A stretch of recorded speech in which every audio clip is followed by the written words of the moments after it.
Halo, perkenalkan nama saya Mila Cirahmadan M dengan NIM 2205 111153. Nah, pada video kali ini kita akan membahas tentang teori resepsi sastra, yaitu lanjutan dari video sebelumnya dari teori ekologi sastra. Nah, teori resepsi sastra memiliki asal-usul.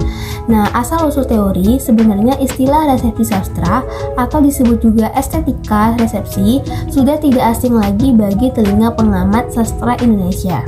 Nah, apalagi sejak tahun 80-an telah terbit dua buah buku penting yang membicarakan masalah ini, terutama dari Profesor A.T.W.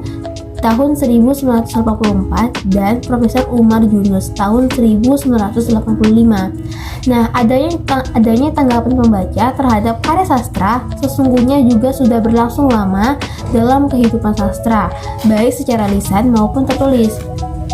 Nah, secara pengertian, teori resepsi sastra secara bahasa, resepsi dari kata recipere dari bahasa Latin dan reception dari bahasa Inggris yang diartikan sebagai penerimaan atau penyambutan pembaca.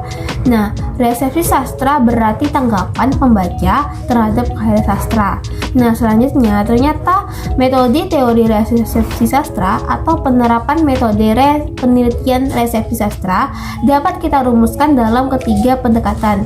Yang pertama adalah penelitian resepsi dalam sastra secara eksperimental, yang kedua adalah penelitian resepsi lewat kritik sastra, dan yang ketiga adalah penelitian resepsi secara intertekstualitas. Nah, untuk pembahasan selengkapnya simak video ini sampai akhir. Sampai jumpa. Nah, sejarah perkembangan teori resepsi sastra menurut Hans Robert Jauss tahun 1921 sampai tahun 1957 merupakan salah satu pemikir yang memiliki kontribusi besar terhadap lahirnya teori resepsi sastra. Nah, pada waktu itu idenya dianggap sebagai ide yang menggegerkan ilmu sastra tradisional di Jerman Barat pada saat itu. Esainya yang berjudul The Change in the Paradigm of Literary Scholarship atau perubahan paradigma dalam ilmu sastra menunjukkan adanya kemunculan perspektif baru dalam kajian ilmu sastra yang menekankan pentingnya peran interpretasi dari pembaca. Nah, konsep dasar resepsi sastra.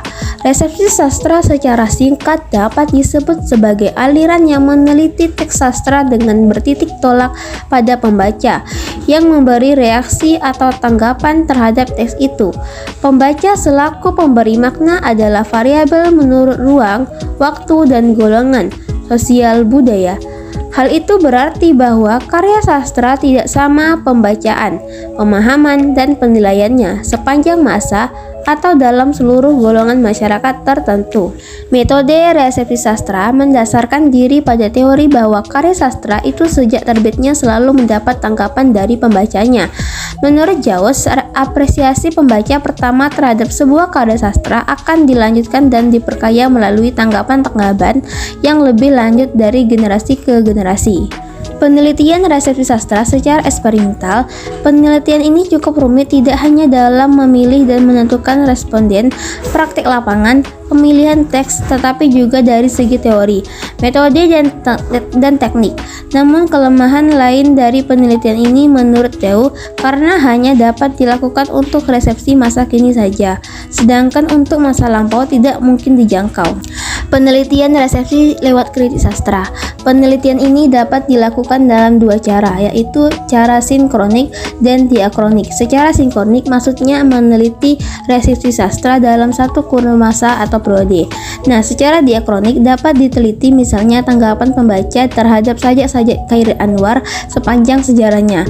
Redaktur Panji Puesaka menolak sajak-sajak Chairil, dianggap tidak berharga, tetapi kemudian Haji B. Jassin menanggapi sajak-sajak Chairil itu secara positif seperti terlihat dalam bukunya yang berjudul Chairil Anwar Pelopor Angkatan 45. Penelitian resepsi intertekstualitas. Penelitian ini dalam kaitannya dengan kesusastraan Indonesia modern terlihat baik dalam prosa maupun puisi. Jadi, penelitian resepsi sastra pada penerapannya mengacu pada proses pengolahan tanggapan pembaca atas karya sastra yang dibacanya. Metode resepsi sastra mendasarkan diri pada teori bahwa karya sastra itu sejak terbit selalu mendapatkan tanggapan dari pembacanya. Menurut Jaus, apresiasi pembaca pertama akan dilanjutkan dan diperkaya melalui tanggapan yang lebih lanjut dari generasi ke generasi. Untuk lebih mudah memahami teori resepsi sastra, mari kita simak film Mariposa secara Tyler. Dari awal Aca pindah ke sekolah ini, 1 detik lihat Iqbal di perpustakaan, Aca itu langsung suka sama Iqbal. Minta nomor teleponnya. Buat apa? Buat pacaran. Gak mau.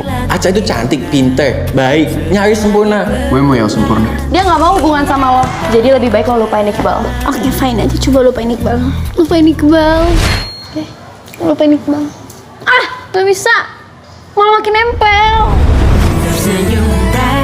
Nitrogen ketemu hidrogen jadi amoniak, hidrogen ketemu oksigen jadi molekul air, logam natrium ketemu asam klorida jadi natrium klorida, sama kayak Iqbal ketemu Aca, jadi kita itu baru simpel. Ada yang lebih simpel. Gue air, gue minyak. Gak akan pernah nyatu. Pantesan kamu gak konsen selama ini. Saat Olimpiade Sains nanti, tunjukkan kemampuan kamu baru. Hanya orang dengan bakat istimewa yang mendapat tempat di dunia ini. Kita gak ada hubungan apapun. Jadi berhenti bertingkah seakan-akan lo pacar gue. Aca yakin suatu saat Iqbal akan suka sama Aca juga. Ya udah terserah. Batu sekeras apapun bisa tembus sama air yang terus-menerus menetes, man. Masalahnya ini batu nggak mau ditetesin sama lo. Semua itu butuh proses. Begitu juga dengan cinta. Kalau sekarang Iqbal belum cinta sama Aca, kapan Iqbal mau suka sama Aca? Lo nyadar gak sih? Kalau semua kelakuan dan omongan lo itu murahan. Cinta itu emang ribet. Tapi yang ribet itu yang bikin hidup kita seru. Aca!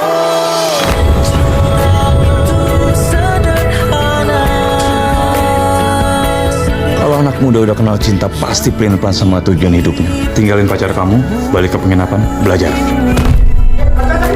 Aca nggak mau jadi ada salah paham, bahkan berharap lagi sama Iqbal. Iqbal tuh kayak kupu-kupu tahu, terkejar tapi nggak tergapai. Iqbal sama Aca jalannya bareng tapi nggak gandengan. Serius? Minta digandeng? Tan Aca nganggur lah Iqbal.